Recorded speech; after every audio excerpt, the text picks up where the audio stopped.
안녕하세요. 김동진 민법 공방, 민법 조문 음성 지원 서비스입니다. 제1편 민법 총칙, 제1장 통칙, 제1조 법원, 민사에 관하여 법률의 규정이 없으면 관습법에 의하고 관습법이 없으면 조리에 의한다. 제2조 신의 성실, 제1항 권리 행사와 의무의 이행은 신의에 조차 성실히 하여야 한다. 제2항 권리는 남용하지 못한다. 제2장 인, 제1절 능력, 제3조 권리 능력의 존속기간, 사람은 생존한 동안 권리와 의무의 주체가 된다. 제4조 성년, 사람은 19세로 성년에 이르게 된다. 제5조 미성년자의 능력, 제1항 미성년자가 법률행위를 하면은 법정대리인의 동의를 얻어야 한다. 그러나 권리만을 얻거나 의무만을 면하는 행위는 그러하지 아니하다. 제2항 전항의 규정에 위반한 행위는 취소할 수 있다. 제6조 처분을 허락한 재산, 법정대리인이 범위를 정하여 처분을 허락한 재산은 미성년자가 임의로 처분할 수 있다. 제7조 동의와 허락의 취소, 법정대리인은 미성년자가 아직 법률행위를 하기 전에는 전의조의 동의와 허락을 취소할 수 있다. 제8조 영업의 허락, 제1항 미성년자가 법정대리인으로부터 허락을 얻은 특정한 영업에 관하여는 성년자와 동일한 행위 능력이 있다. 제2항 법정대리인은 전항의 허락을 취소 또는 제한할 수 있다. 그러나 선의의 제3자에게 배항하지 못한다. 제9조 성년 후 경계 시의 심판, 제1항 가정법원은 질병, 장애, 노령, 그 밖의 사유로 인한 정신적 제약으로 사무를 처리할 능력이 지속적으로 결여된 사람에 대하여 본인, 배우자, 사촌 이내의 친족, 미성년 후견인, 미성년 후견 감독인, 한정후견인, 한정후견 감독인, 특정후견인, 특정후견 감독인, 검사 또는 지방자치단체의 장애 청구에 의하여 성년 후 경계 시에 심판을 한다. 제2항 가정법원은 성년 후 경계 시에 심판을 할 때 본인의 의사를 고려하여야 한다. 제10조 피성년 후견인의 행위와 취소, 제1항 피성년 후견인의 법률행위는 취소할 수 있다. 제2항 제1항에도 불구하고 가정법원은 취소할 수 없는 피성년 후견인의 법률행위의 범위를 정할 수 있다. 제3항 가정법원은 본인, 배우자, 사촌 이내의 친족, 성년 후견인, 성년 후견 감독인, 검사 또는 지방자치단체의 장애 청구에 의하여 제2항의 범위를 변경할 수 있다. 제4항 제1항에도 불구하고 일용품의 구입 등 일상생활에 필요하고 그 대가가 과도하지 아니한 법률행위는 성년 후견인이 취소할 수 없다. 제11조 성년 후견 종류의 심판, 성년 후견 개시의 원인이 소멸된 경우에는 가정법원은 본인, 배우자, 사촌 이내의 친족, 성년 후견인, 성년 후견 감독인, 검사 또는 지방자치단체의 장애 청구에 의하여 성년 후견 종류의 심판을 한다. 제12조 한정 후견 개시의 심판, 제1항 가정법원은 질병, 장애, 노령, 그 밖의 사유로 인한 정신적 제약으로 사무를 처리할 능력이 부족한 사람에 대하여 본인, 배우자, 사촌 이내의 친족, 미성년 후견인, 미성년 후견 감독인, 성년 후견인, 성년 후견 감독인, 특정 후견인, 특정 후견 감독인, 검사 또는 지방자치단체의 장애 청구에 의하여 한정 후견 개시의 심판을 한다. 제2항 한정 후견 개시의 경우에 제9조 제2항을 준용한다. 제13조 피한정 후견인의 행위와 동의, 제1항 가정법원은 피한정 후견인이 한정 후견인의 동의를 받아야 하는 행위의 범위를 정할 수 있다.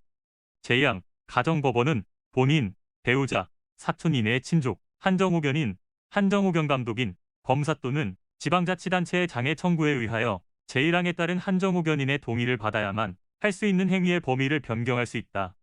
제3항 한정 후견인의 동의를 필요로 하는 행위에 대하여 한정 후견인이 피한정 후견인의 이익이 침해될 염려가 있음에도 그 동의를 하지 아니하는 때에는 가정법원은 피한정 후견인의 청구에 의하여 한정 후견인의 동의를 가름하는 허가를 할 수 있다. 제3. 한정 후견인의 동의가 필요한 법률행위를 피한정 후견인이 한정 후견인의 동의 없이 하였을 때에는 그 법률행위를 취소할 수 있다. 다만 일용품의 구입 등 일상생활에 필요하고 그 대가가 과도하지 아니한 법률행위에 대하여는 그러하지 아니하다. 제14조 한정후견 종류의 심판, 한정후견 개시의 원인이 소멸된 경우에는 가정법원은 본인, 배우자, 사촌 이내의 친족, 한정후견인, 한정후견 감독인, 검사 또는 지방자치단체의 장애 청구에 의하여 한정후견 종료의 심판을 한다. 제14조의 2. 특정후견의 심판. 가정법원은 질병, 장애, 노령, 그 밖의 사유로 인한 정신적 제약으로 일시적 후원 또는 특정한 사무에 관한 후원이 필요한 사람에 대하여 본인, 배우자, 사촌 이내의 친족, 미성년 후견인, 미성년 후견 감독인, 검사 또는 지방자치단체의 장애, 청구에 의하여 특정 후견의 심판을 한다. 제2항, 특정 후견은 본인의 의사에 반하여 할 수 없다. 제3항, 특정 후견의 심판을 하는 경우에는 특정 후견의 기간 또는 사무의 범위를 정하여야 한다. 제14조의 3. 심판 사이의 관계. 제1항, 가정법원이 피한정 후견인 또는 피특정 후견인에 대하여 성년 후견 개시의 심판을 할 때에는 종전의 한정 후견 또는 특정 후견의 종료 심판을 한다. 제2항, 가정법원이 피성년 후견인 또는 피특정 후견인에 대하여 한정 후견 개시의 심판을 할 때에는 종전의 성년 후견 또는 특정 후견의 종료 심판을 한다. 제15조, 제한 능력자의 상대방의 확답을 촉구할 권리. 제1항, 제한 능력자의 상대방은 제한 능력자가 능력자가 된 후에 그에게 1개월 이상의 기간을 정하여 그 취소할 수 있는 행위를 추인할 것인지 여부의 확답을 촉구할 수 있다. 능력자로 된 사람이 그 기간 내에 확답을 발송하지 아니하면 그 행위를 추인한 것으로 본다. 제한 능력자가 아직 능력자가 되지 못한 경우에는 그의 법정 대리인에게 제1항의 촉구를 할 수 있고, 법정 대리인이 그 정하여진 기간 내에 확답을 발송하지 아니한 경우에는 그 행위를 추인한 것으로 본다. 제3항, 특별한 절차가 필요한 행위는 그 정하여진 기간 내에 그 절차를 밟은 확답을 발송하지 아니하면 취소한 것으로 본다. 제16조, 제한 능력자의 상대방의 철회권과 거절권. 제1항, 제한 능력자가 맺은 계약은 추인이 있을 때까지 상대방이 그 의사표시를 철회할 수 있다. 다만 상대방이 계약 당시에 제한 능력자임을 알았을 경우에는 그러하지 아니하다. 제2항, 제한 능력자의 단독 행위는 추인이 있을 때까지 상대방이 거절할 수 있다. 제3항, 제1항의 철회나 제2항의 거절의 의사표시는 제한 능력자에게도 할 수 있다. 제17조, 제한 능력자의 속임수. 제1항, 제한 능력자가 속임수로서 자기를 능력자로 믿게 한 경우에는 그 행위를 취소할 수 없다. 제2항, 미성년자나 피한정 후견인이 속임수로서 법정 대리인의 동의가 있는 것으로 믿게 한 경우에도 제1항과 같다. 제2절 주소. 제18조, 주소. 제1항, 생활에 근거되는 곳을 주소로 한다. 제2항, 주소는 동시에 두 곳 이상 있을 수 있다. 제19조, 거소. 주소를 알 수 없으면 거소를 주소로 본다. 제20조, 거소. 국내에 주소 없는 자에 대하여는 국내에 있는 거소를 주소로 본다. 제21조, 가주소. 어느 행위에 있어서 가주소를 정한 때에는 그 행위에 관하여는 이를 주소로 본다. 제3절, 부재와 실종. 제22조, 부재자의 재산의 관리. 제1항, 종래의 주소나 거소를 떠난 자가 재산관리인을 정하지 아니한 때에는 법원은 이해관계인이나 검사의 청구에 의하여 재산관리에 관하여 필요한 처분을 명하여야 한다. 본인의 부재 중 재산관리인이 권한이 소멸한 때에도 같다. 제2항, 본인이 그 후에 재산관리인을 정한 때에는 법원은 본인, 재산관리인, 이해관계인 또는 검사의 청구에 의하여 전항의 명령을 취소하여야 한다. 제23조, 관리인의 개임. 부재자가 재산관리인을 정한 경우에 부재자의 생사가 분명하지 아니한 때에는 법원은 재산관리인, 이해관계인 또는 검사의 청구에 의하여 재산관리인을 개임할 수 있다. 제24조, 관리인의 직무. 제1항, 법원이 선임한 재산관리인은 관리할 재산 목록을 작성하여야 한다. 제2항, 법원은 그 선임한 재산관리인에 대하여 부재자의 재산을 보존하기 위하여 필요한 처분을 명할 수 있다. 제3항, 부재자의 생사가 분명하지 아니한 경우에 이해관계인이나 검사의 청구가 있는 때에는 법원은 부재자가 정한 재산관리인에게 전이항의 처분을 명할 수 있다. 제3항, 전사망의 경우에 그 비용은 부재자의 재산으로서 지급한다. 제25조, 관리인의 권한. 법원이 선임한 재산관리인이 제118조에 규정한 권한을 넘는 행위를 하면은 법원의 허가를 얻어야 한다. 부재자의 생사가 분명하지 아니한 경우에 부재자가 정한 재산관리인이 권한을 넘는 행위를 할 때에도 같다. 제26조, 관리인의 담보 제공, 보수.